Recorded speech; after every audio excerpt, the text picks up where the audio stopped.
again, and welcome to ManchTalk. I'm Tammy Simmons, your host, and I'm glad you're tuning in to see what's going on in and around our wonderful city of Manchester.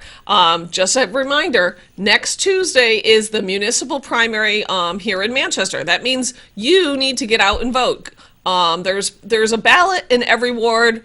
Ted Gatzis has a primary for mayor in every ward, and some of the other wards have races for alderman and school committee. But not all wards. So when you go in there, sometimes it gets a little confusing because you go in and you think you're voting for somebody, say like me, and then you get there and I'm not on the ballot, and you're like, what the heck happened? Why aren't they on the ballot? But please do get out and vote, even if it's going to take you, moments to get it through the line. It's not like there's going to be lines of people out to vote on primary day. I do want to make some shameless plugs for my picks in Tuesday's primary election. I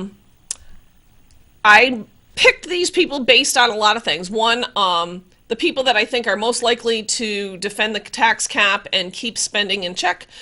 Some people, when I had to pick between two people, I might have picked somebody I thought was going to bring some new ideas or a fresh voice to either the aldermanic board or the school committee. So I was just going to go through the wards that have primaries and the picks that I'm making for Tuesday. So if you're not sure who to vote for, you can go ahead and just follow my lead. Obviously for mayor, I would pick Ted Gatzis. Ted Gatzis has done great things for the city of Manchester. He's been fiscally conservative. He has defended the tax cap. Every single time a contract comes up, whether he thinks they deserve raises or not, the reality is, unless somebody can tell us how we're going to pay for it, he's done the right thing and vetoed those contracts. We have to spend within our limits, and Ted Gatzis has done that. He's also done a lot of great things for the community, and I think he deserves your vote on Tuesday. We're going through some of the wards. If you live up in Ward 1 in the North End, for alderman, you should be voting for Chris Stewart. Chris is a great guy, very electable, knows his stuff, and I think he deserves your vote. In Ward 4, Steve Mathieu will definitely be a vast improvement over Chris Herbert.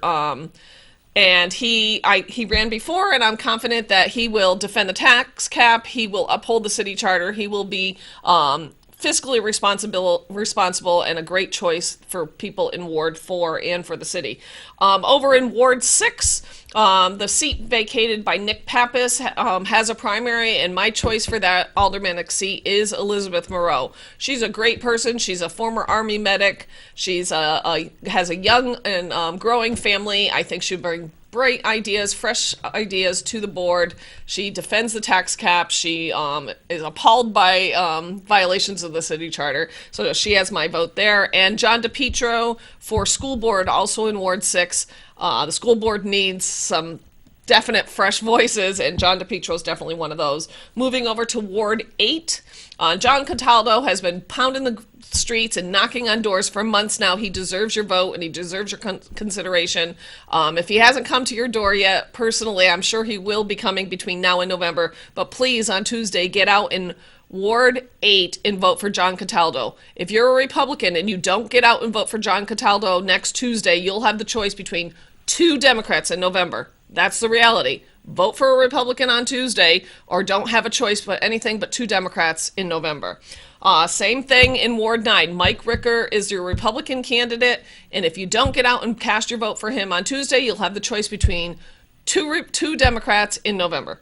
Over in Ward 11, I think you have 4 or 5 people running for alderman, and my choice is Andre Rosa. He's a young guy, great, fresh ideas, definitely will uphold the tax cap, and I think he deserves your consideration if you live in the middle section of the west side. And lastly, over in Ward 12, Keith Hirschman deserves to be reelected to the board, so he needs your vote to get through the primary.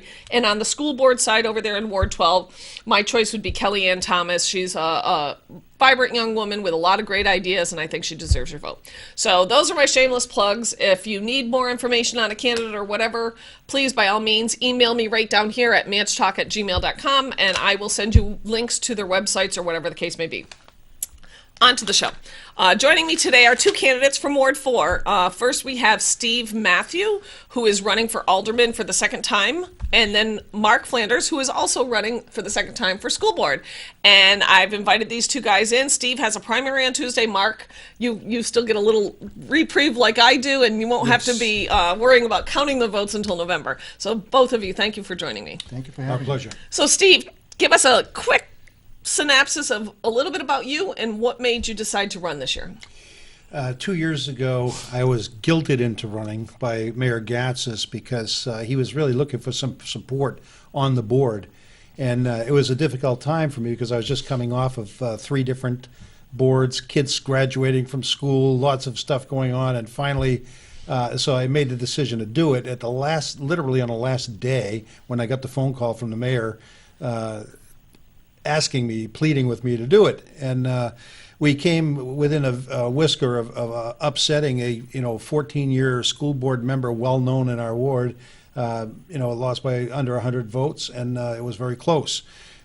This year, I've been endorsed by Jimmy Roy, the former alderman and fireman here in the city, who did a great job as one of our aldermen for many years. And I had told Jimmy if he was going to run, that I would support him.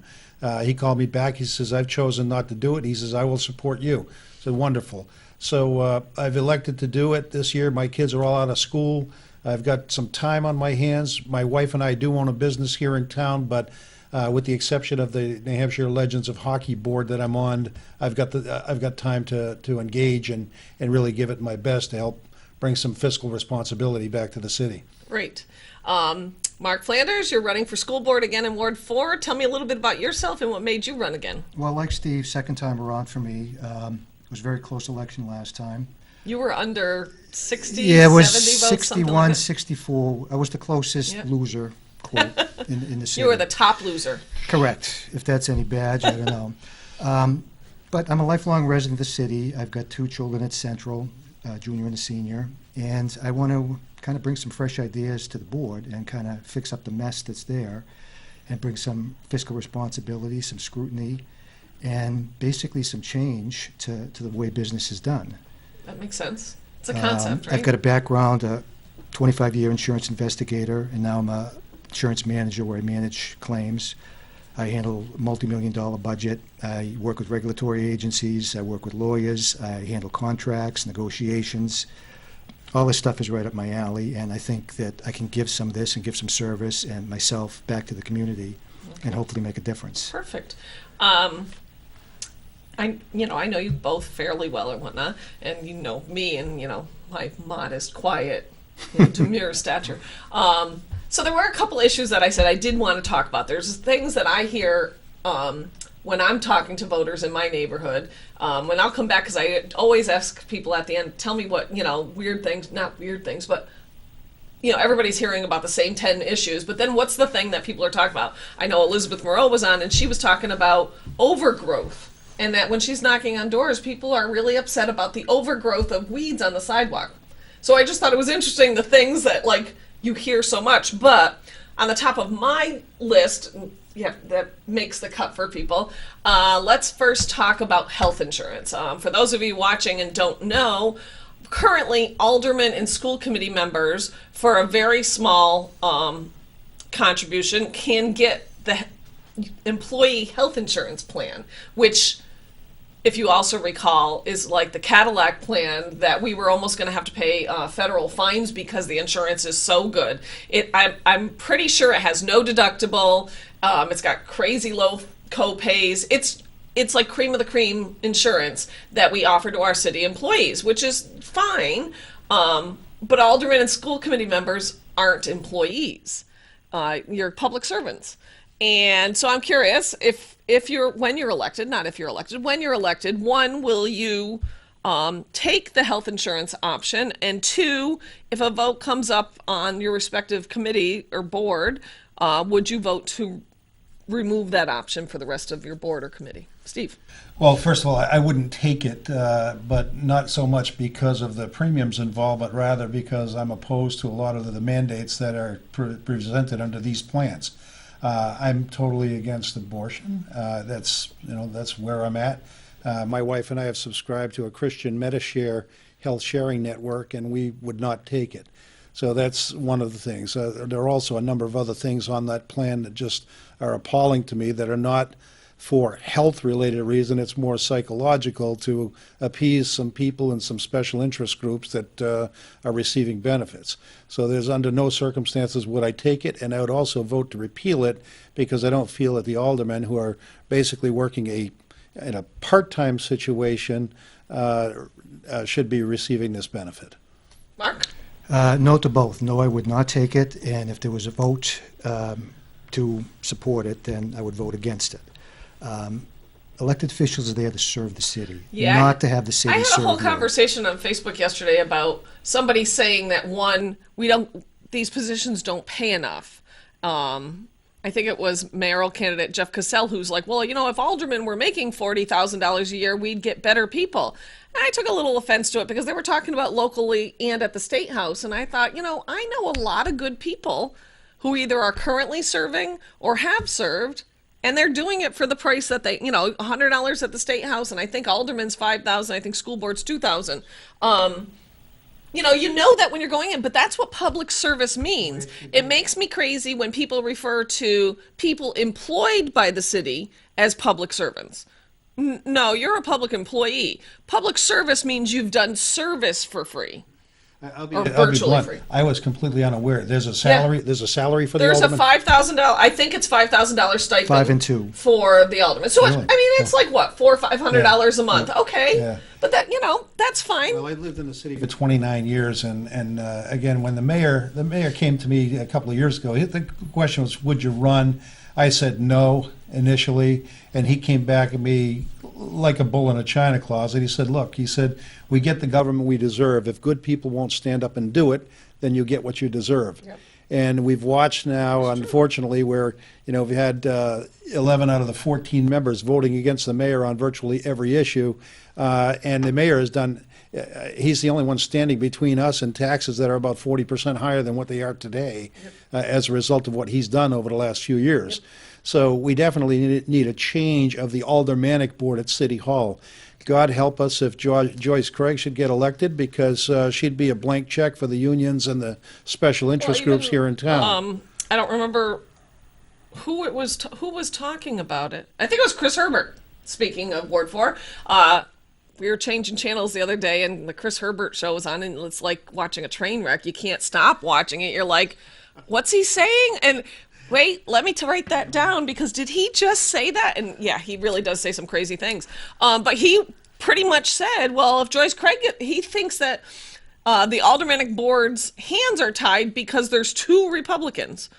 And I'm thinking, how is a 14-member board's hands tied because of 2 Republicans? And he's like, well, because we don't have the votes to override the mayor's vetoes. Well, there's only 2 Republicans. You need way more than 2 to sustain a veto.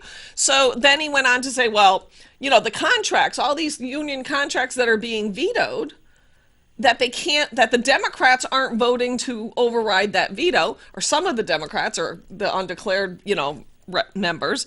He said, these are contracts that should just be approved because they've already been negotiated, so they should just be approved. And if Joyce Craig gets elected, they're all going to get approved. So I'm like, oh, there you go. That's a great thing. They totally circumvent the negotiator and go right to the alderman. Why have a negotiator? And how does that happen? How can these guys negotiate directly with the union? Well, they shouldn't be. But they are. And I take offense because I think a lot of some of the members on the board and some of the people running for office that are trying to get back on the board or on the school committee, I honestly don't think I don't think their top priority is their constituents in the ward. I really believe some of these people, their top priority is their loyalty to their current union or their former union. It's like letting the fox guard the hen house. You've got. It seems like we have a firefighter party in Manchester these days. That their contract was voted down, not because people don't think the firefighters deserve a raise, but because there's no money in the budget to pay for it. I mean, the fire chief sat there and said, if we pass this contract under the current budget, he would have had to lay off firefighters. Well, who the heck's going to vote to give people raises if it's going to result in layoffs? Why is there no money? Why is there no money? Because we spend money poorly. No, because all the money is spent on salary. Right. Taxes are for services. Well, they're supposed to be for services. They should be, not for salaries, which suck up all the services. Well, I'll tell you, I did some numbers because I like to have some crux to my opinions. I bought my house on Parker Street 20 years ago. Since then, my taxes have gone up 74%. That's a lot. We have 2,500 fewer students than we did 20 years ago. So we should have less cost, yet my taxes have almost doubled. And in that 20 years, the school budget increased at $20 million, right? And I'm thinking that's a big budget, right? Salaries, benefits, and pensions. 16 million of the 20 million was all in salary and pensions. So only 5 million in building or books or anything directly related to the kids. It's all seems to be about the teachers and the administration salaries and their retirements. Yeah. And that's not, This you is know, not if real you're world. for the kids, how about before the kids? Or for the taxpayers Or for- and or the parents. That's right. There are other issues, though. I mean, for example, it's becoming so difficult for a business to incorporate and to open here in town, Yeah. or for builders to build in this town. It's so onerous that dealing with all of the various departments and Yep. permitting fees. I had a mechanical contractor in my ward a few nights ago say to us that he was in cleaning ductwork at a building that was being renovated, and the building inspector came in and basically shut the job down because he didn't have a permit to clean the ductwork. Right. Why do you need a permit You know, for that? this is insanity. Well, I And, do remember years ago when Murphy's first was opening on, well, they had been open for a bit, and he was opening the back room. And I don't know if you remember what Murphy's was before. It was some awful nightclub. There was all sorts yeah, of problems. that It they was closed it gross, down, right? right, yeah. And they closed it down. So Keith cleaned up the whole place, put all sorts of money into it. And then he decided to open the back room, which used to be the dance club, right? And now Murphy's has never had smoking in their establishment. They don't allow smoking. This even before the smoking ban. So he never allowed smoking, and there was already a smoking ban. And he goes and he has all the place ready to go. And like a week before he's ready to open, somebody comes in and they're like, "Oh, you need an air exchanger." What am I exchanging air for? You know, you didn't have an air exchanger when it was a nightclub and a dance club, but now that I'm just going to have people in the back room, so we had to stop everything and put out. spend another $20,000 to put an air exchanger And why in. didn't somebody say from the get-go when he was Right. doing it that you're going to need this? Because it's like there's tentacles of government, and nobody. I don't even think the tentacles. Perfect example. This morning, I don't know if you saw it. There's a new website that was put together by the health department. It's called mymanchester.com. And it was an article in the Union Leader today, and they talked about how it's not just about health issues, it's about your neighborhoods. And it's got this map, and you can pick your neighborhood and find out all sorts of things, and you can post events. So I happened to be looking at the events, and I scrolled down to next Tuesday, and it's the primary election's not listed. And I thought, geez, that's kind of important. No wonder people don't vote. So I clicked contact me on this website, and it said, you know, here's my name, here's my email. You really probably should have the city elections on next Tuesday's thing. I got an email back from somebody from the health department saying, I'm not sure why you're contacting us. Elections are run by the city clerk's office. And I thought, well, I'm contacting you because this website that you're promoting as being all these things for the neighborhoods and the communities says there's a calendar, but there's nothing about it. I mean, so this department, it was almost, I felt bad for the person actually, because I don't know that they knew that they were going to be getting the emails from this website that was just launched and publicized. And don't forget the schools are closed because And of then the election, and right. that affects the neighborhoods. And I get another email from the webmaster moments later saying, well, here's some information, and directing me over to the city website. And I'm thinking, so what's the point of this website other than to confuse people? Because if I'm looking at that calendar that's being promoted as this community calendar, I'm assuming, and there were some city clerk, there were some it didn't make sense. Another duplication of they services, maybe? I don't know. Who knows? But somebody's being paid to put up that website. Well, the argument was that there was a And to grant maintain or it. something to do it, so it didn't cost Oh. city tax dollars. Didn't cost us anything. But it you know, it came one of from those. money from HHS or something, and Department of Health and Human Services and whatever. More money. Anyways, so that's mine. I go off on tangents. So anyways, so that we talked about the health insurance tax cap. I assume you're not going to vote to override the cap. Absolutely Give me an support the- example, because I never say never. Even me, even though I was the one who did the tax cap. Give me an example of something that you would override the tax cap for. Hurricane Irma hits Manchester. I agree. And we got situations, because keep in mind, folks, we have the ability to override the tax cap in emergency situations. The charter makes a provision for that. Yep. What's happening right now is they're overriding the tax cap. They've now done it twice just because they want to do their normal spending. Yep. They want to approve contracts like the 18% pay Yep. increase for the teachers 2 years ago Yep. that Joyce Craig voted for. Just get that down. Joyce Craig voted for that. So, I mean, those are the kinds of things that we have to absolutely put a lid on. You can't be giving out money like candy to special interest groups. And I'm not saying that that the teachers are doing a bad job or anything like that, because most of them are doing a very good job. The problem is, if there's no money there, Right. you can't just be handing this out like candy.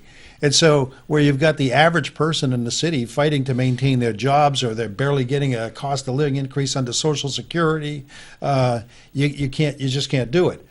On the flip side, on the revenue side, we're doing so much to stymie the growth of the tax base that the businesses could provide that we're hurting ourselves. Yep. So if we do a little bit more to restore some balance to this city, it can be a better place to live. And so one of my goals as an alderman is try to restore some balance. Let's bring some sanity back to the contracting and building process. Let's build some sanity back into the contracts that we do with our employees. And let's make sure that we have some balance there so that our families and our seniors can afford to live in this city without constantly being under the financial gun. Yep.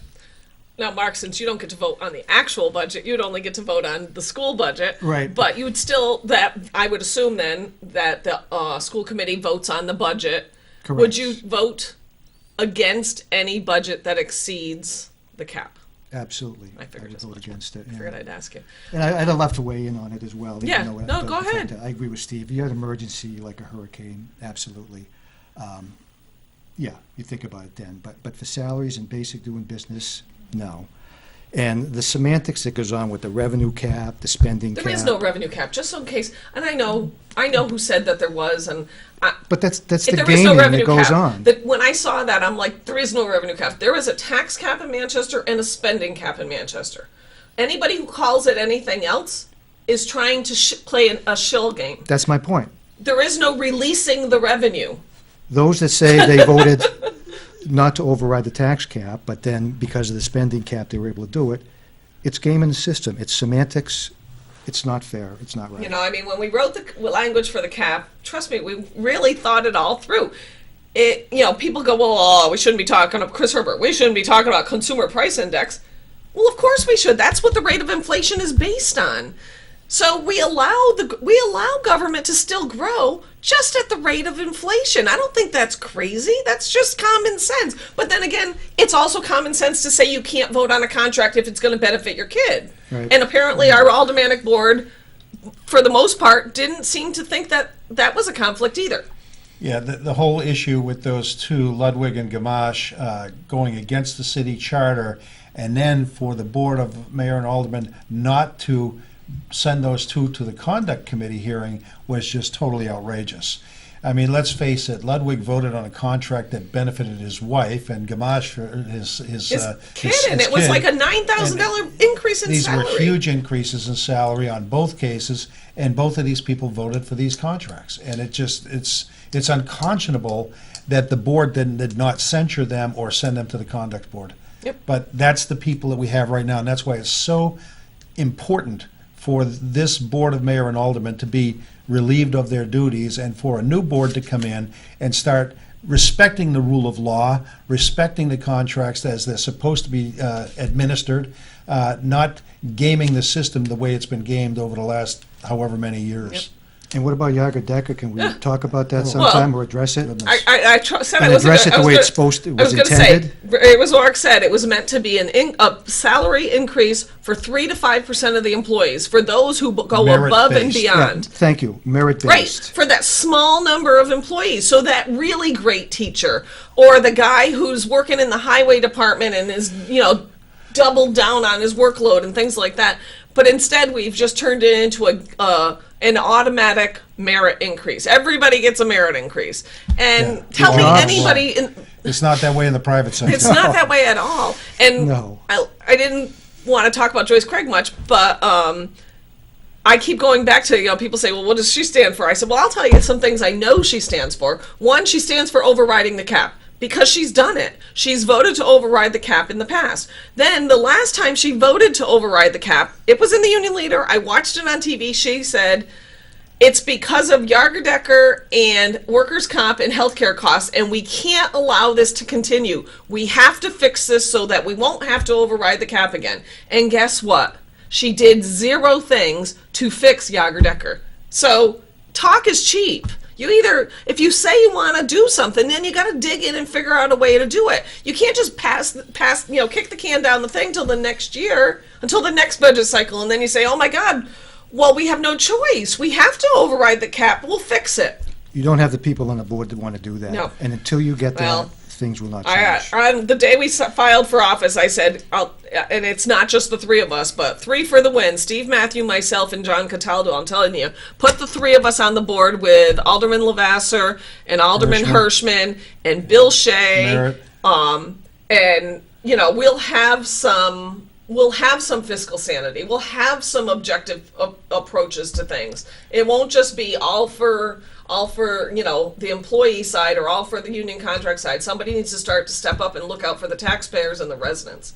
And with Mayor Gatsis. And Mayor Gatsis, I don't know how he does it. I lose my mind having to deal with this all the time. The one thing people don't understand about him, because God love him, Ted's a prickly character, He can is. be. However, He's not sweet and quiet like me. I'll be careful on that one. The reality is that he's done everything he can within his power to hold this city at a level and hold some semblance of sanity.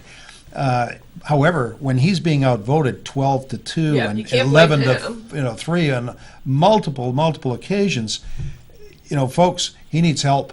He can't do this by himself. And I also want to say something about him. He doesn't need this job. No. He doesn't need this aggravation. This is a guy who's a lifelong city resident who has given back. He is. He And he's loves, given back. I truly He loves believe the city he of loves the city Manchester. of Manchester. So, I just hope people take that under consideration.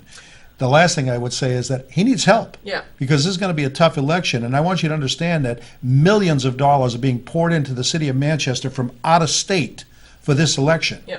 And you are being undermined on a regular basis by these millions of dollars. You may have seen where the mayor of Los Angeles was in doing a fundraiser for our girl Joyce down in Londonderry a few weeks ago. That's only the beginning. Yep. All right, there's just tons of other money coming in from PACs all over the country to support her campaign.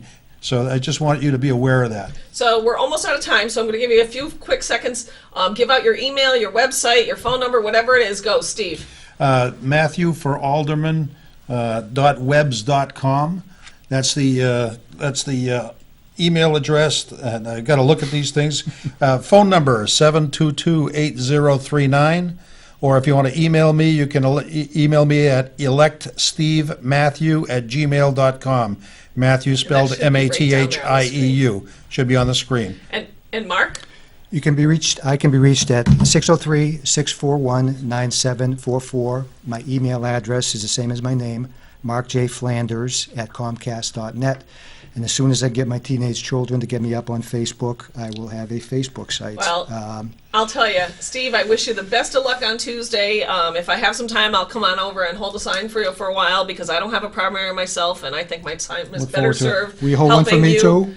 I will, I guess. Yes, if you Please? put it on a totem with his. I'm gonna be And there. in November, you gonna need have to a make sure primary. you vote for the 2 of these men. In the meantime, because I don't have time to talk about upcoming events, make sure you get out and go to Glendy this weekend. It's a great Greek festival, Glendy over there on Hanover Street. And there's a couple Manchester GOP events coming up. There's a candidate meet and greet on the 23rd at my house, and there's a breakfast with Governor Sununu in October, and you can get more information about those at manchestergop.com. In the meantime, if you have any questions, email me at manchtalk@gmail.com. It's down there at the bottom of the screen.